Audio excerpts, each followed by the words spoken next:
Hi, this is Saintjerome of Crypto Experiences bringing you yet another crypto experience. Today is 5/18 of 23. I'm going to give a review on the new app uh, on your cell phone by Olliv. And Olliv is an offshoot of this company, Coinflip. Coinflip is famous for putting ATMs all over the country. Actually, it was the first ATM that I played around with a little bit a few years ago. So I thought it was pretty cool to buy some. I think I bought some Litecoin. And then I went over to a neighboring town. It was the only one in the whole area at that time where you could sell your crypto and get some dirty fiat currency. And I tried it and it worked like a charm. I said, well, that's pretty neat.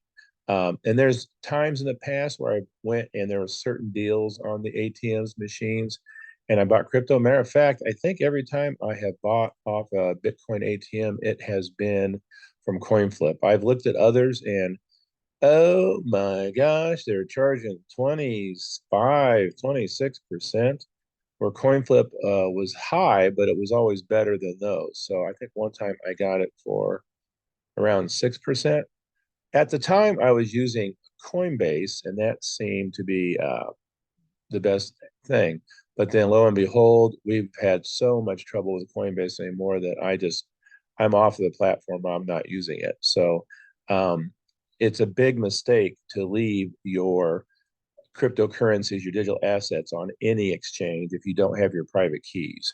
So I realized that, and I got my Bitcoin and Litecoin, a little bit I have off, and I moved it to a wallet that I'm in control of anyway. So, by the way, just a parenthetical thought: Ledger's been going to use a second, third party to secure your private keys if you wish them to.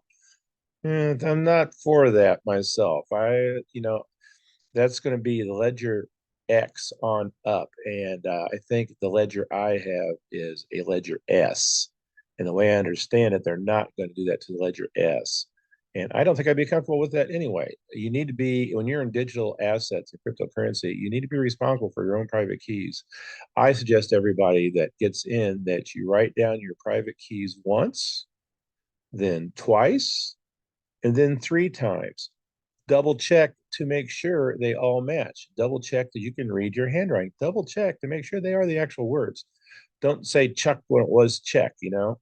Don't say tall when it was small. You have to have it exactly right. So be very careful. Then I suggest everybody to put your private keys in three different places. Um, very trusted places, very trusted people, because anybody has your private keys can zip take away your funds. Okay. Well, anyway, back to CoinFlip. So they've been an ATM company for quite a while now. I looked to get part of that system and find and scout for places to put CoinFlip ATMs. The It was a little bit more difficult than I intended it to be, so I just got frustrated and I said, I'm not worried about it. But basically, at that time, CoinFlip would give you like a $300 fee, upfront fee if you got somebody to put a CoinFlip machine in their business. It's not bad for the business. The business gets a little bit of rental money every month, so that's a good deal. And I believe they get a portion of the traffic on the ATM too. So anyway, CoinFlip, I give it a I say a B plus. Probably my favorite ATM on Bitcoin.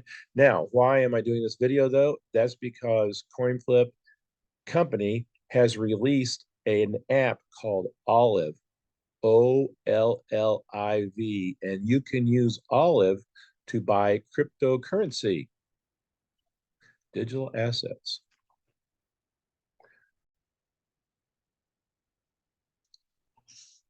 I will leave the olive oil alone. Wrong olive. So Oliv's model is crypto for all of us, and that's the symbol you will find if you want to download it onto your cell phone. Now, I've been playing around with Olliv. I'm a big proponent of Strike. I really like Strike. It worked very, very well for me. The fees were very low. You may have heard some of my podcasts. I use a Strike app by Jack Mallers, and I would move it into an Exodus wallet. And then from Exodus, you have a choice of 100 some cryptos you can swap with. And that was a good way for me to swap an easy way. You didn't have to go through another party. Now they actually went third party from Exodus to swap, but they were in control of it, and I felt it was a little bit less user error by myself. So it was a good way to do that. Now, Olliv, I am playing around with now, and it seems to be a very good app. I had heard some things earlier, but nobody really lost any currency. They just had to reload and reset, and I think they got those bugs worked out of it now. I'll have to say I like it. I think I would give it an A minus right now. It's a good on ramp though. What one downfall is that Olliv only has 4 currencies at this moment. Here's a little bit blurry, but anyway, it's a screenshot of Olliv, and that's kind of what it looks like. You have your currencies there on the phone. It tells you some. And you can go buy your Bitcoin, your Litecoin, your Ethereum, or your Chainlink. Those are the 3. Those are the 4 that you get on Olliv anyway. So I did some comparison. I just played around with different sums. I didn't buy very much at all. Just bought a few dollars worth. I saw on Bitcoin I could go as low as $2. Of course, the fee was pretty hefty. Well, if you're in the crypto world lately, you have been noticing that with ordinals, um, and like in NFTs on the Bitcoin chain, bam, the fees went way up on Bitcoin. Um, I had to be honest, I have not tried Strike since the fees went up. I was like, oh my gosh, I got to find something. I can't paying $10 for a $20 transfer. That doesn't make any sense. I was hearing fees as high as $24. And I was like, yeah, on a very, very small transfer. Not very practical for Bitcoin to be used as a currency in that situation. What about the Lightning Network? That's pretty fast. Yeah. Hmm. Who was first with that Lightning Network? Would that have been Litecoin? Litecoin is much quicker and much cheaper. And Litecoin business really picked up lately. They surpassed Bitcoin for a while anyway. So playing around on Olliv, I found out that it's just about 3% fee if you go from $10, $100, $1,000. I just kept moving it around. I didn't buy it. I just like, let's see what this charges me. And it's pretty much consistently 3%. It's a little, if you go higher, it's a little less than 3%, but not much. But 3% is pretty good. That was about as good as Coinbase ever did for you. Coinbase would go like 4% on lower amounts, and they would get up to 3%. So that's not bad. So I was checking out Litecoin, and I was checking out Ethereum, and I was checking out Chainlink, and they all were about 3%. But when I checked out Bitcoin, that's a different story. $10 instead of being a 30-cent fee was a $2 fee. And then when you went up to $100, it was about a $5 fee, close to 478 maybe. So that's better.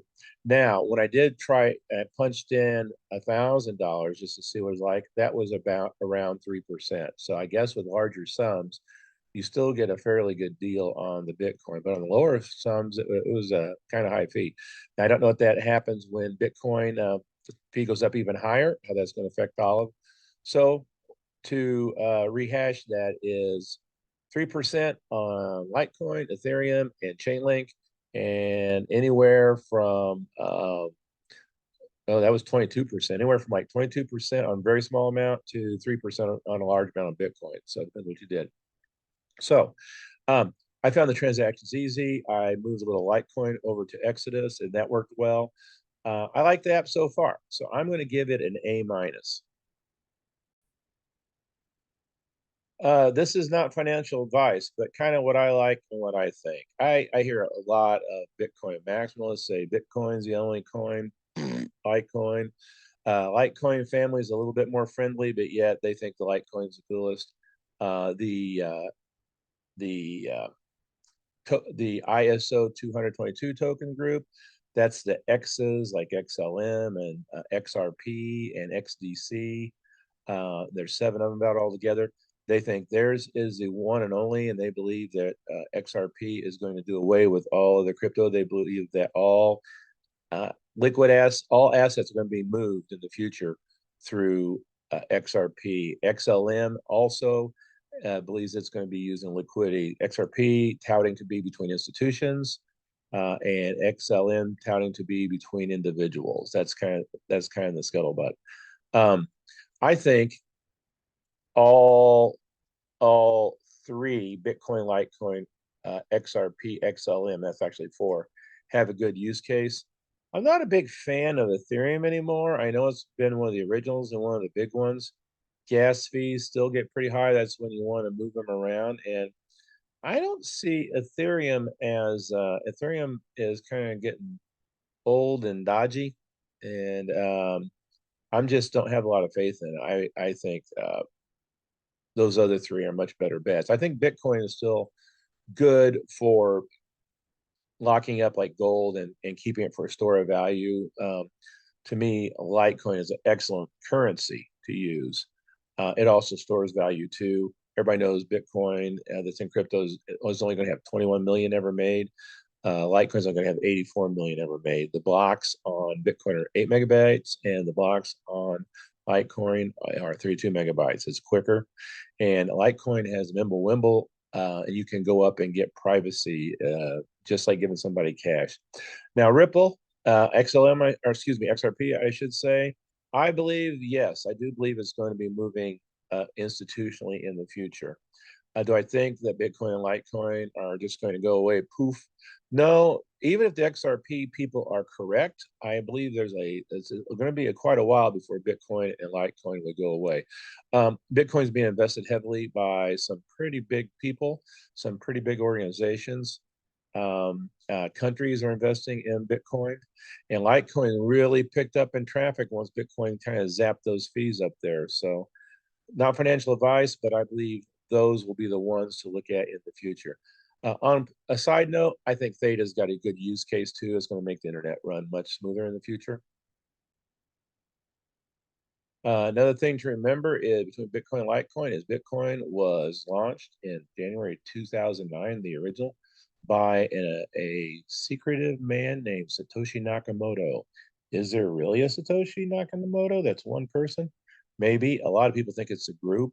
Some people think that the federal government has the first $1 million stash away, first million Bitcoins, I should say, and they're going to bring them out in the future.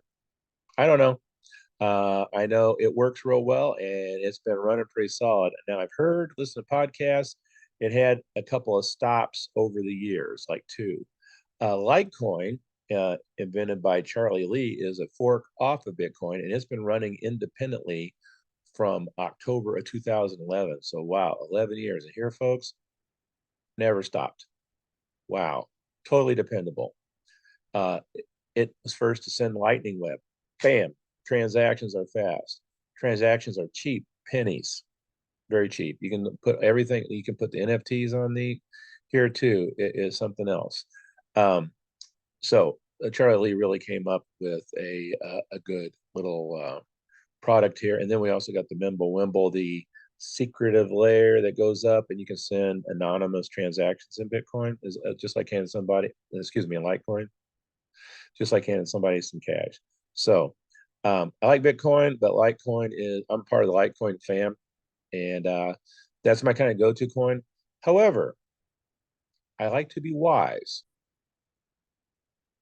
I believe XRP and Stellar are going to have their day, and I do believe they're going to do quite well financially for people. Now I'm hearing some crazy, outrageous raises on XRP. I think it's going to go up quite a bit. My opinion, not financial advice, but people are talking like $100,000 per XRP. Well, that would be nice. Wow. You have like 1,000 XRP right now. Ding dang, right? That's a lot of money. It's 100,000 a piece. XRP is hovering around 46 to 50 cents back and forth, relatively pretty cheap. Stellar XLM is reported maybe go to $10,000. So, wow, and it is dirt cheap right now, around 9 cents. It's been fluctuating. It got up to 10 cents or so lately, but around 9 cents right now. Now, on the Stellar blockchain, I've been playing around with it a little bit, and you can get tokenized assets, kind of like stocks. But however, there's a lot of fake ones on there. So until I were to know better, I'm not messing with them. I just like to look at them and kind of say, huh, that's kind of a neat idea. So a lot of these blockchains are going to be used to hold different kinds of contracts and tokens.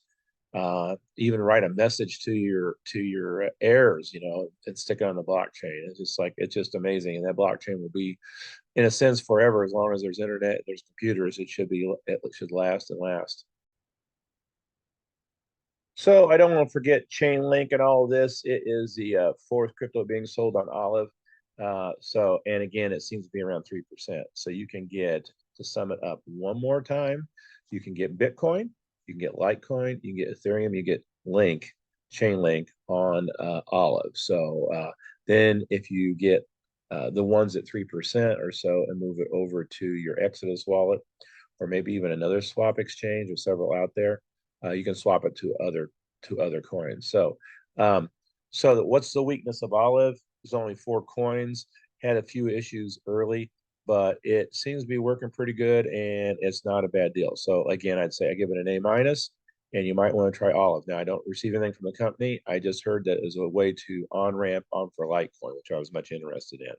So, well, I appreciate you watching this video. I'm going to have another one coming out pretty soon. I'm going to talk about the Ballet wallets are now making preloaded Bitcoin on their cards that you can purchase. So you purchase the card and it's preloaded with Bitcoin. So that's pretty cool. It comes right to your house. So that's another way to get some crypto right off the front. So I am a Ballet Wallet ambassador. If you look down below, I'll have my discount code. And if you use that to purchase some wallets, then we both get you get a little bit of money off, and I get a little credit, which is pretty nice. If you guys want to surpass Olliv and go big, Caleb and Brown is a great place to go. If you use my code below, it's 3.5% always once you link in with my affiliate. And you can use that to purchase a pretty good size purchase, 2,000 or so on there at a time, and they carry 100 some coins, so you can move those off. I find it easiest to already have a digital asset of some kind and to trade it for something on their site. That seems to be about the best bet. You can get rid of your fiat. A little trickier to do that, is getting rid of your fiat, but you can go with the money transfer, but you have to go kind of through the traditional banking system. Not a big fan. So anyway, those two are good. And I still like the Strike app. You can buy your Bitcoin there. I think it's still a good. I give it an A because I've used it and I like it. Olliv, I think, can catch right up there.